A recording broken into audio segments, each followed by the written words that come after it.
India versus England మధ్య జరిగిన రెండో టీ20 మ్యాచ్లో తెలుగు తేజం తిలక్ వర్మ అద్భుతంగా సంచలనమైన బ్యాటింగ్ చేసిన విషయం తెలిసిందే. 55 బంతుల్లోనే 72 పరుగులు, 4 ఫోర్లు, 5 సిక్సర్లతో ఇంగ్లాండ్ బౌలర్లని చెడుగుడు ఆడేసుకున్నాడు. అయితే ఈ పర్ఫార్మెన్స్ పైన మాజీ క్రికెటర్లు స్పందిస్తూ తిలక్ వర్మపై ప్రశంసల వర్షం కురిపిస్తున్నారు. ముందుగా బ్యాటింగ్ చేసిన ఇంగ్లాండ్ 165 పరుగులు చేయడం, ఆ తర్వాత బ్యాటింగ్లో టీమిండియా బాగా స్ట్రగుల్ ఎదుర్కోవడం, టాప్ ఆర్డర్లో మరీ ఘోరంగా అభిషేక్ శర్మ మంచి ఫామ్లో ఉన్న బ్యాటర్ 12 పరుగులకి వెనుతిరగడం, ఆ తర్వాత మరో ఓపెనర్ సంజు శాంసన్ కూడా వెనుతిరగడం, ముఖ్యంగా కీలకమైన ప్లేయర్ కెప్టెన్ సూర్యకుమార్ యాదవ్ కూడా కేవలం 12 పరుగులకే వెనుదిరగడం వంటి పరిణామాలు చూసిన తర్వాత సగటు ప్రేక్షకుడు ఈరోజు టీమిండియా ఓడిపోతుంది అన్న భయంతోనే చూశారు.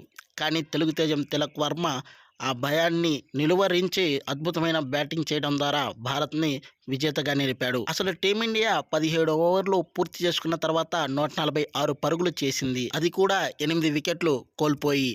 ఆ సందర్భంలో టీమిండియా ఇక తిలక్ వర్మ వికెట్ పడితే టీమిండియా దాదాపుగా ఓడిపోయింది అని అనుకున్నట్లే కెవిన్ పీటర్సన్ కూడా తిలక్ వర్మ వికెట్ పడితే గనక ఇంగ్లాండ్ ఖచ్చితంగా విజేతగా నిలుస్తుంది అని అనుకున్నాడని తన ప్రెస్ మీట్లో మ్యాచ్ అనంతరం పేర్కొన్నాడు. ప్రతి కంట్రీకి ఇలాంటి ప్లేయర్ ఒకడు ఉంటే ఆ జట్టు క్లిష్ట పరిస్థితుల్లోనైనా విజేతగా నిలుస్తుంది అని పేర్కొన్నాడు.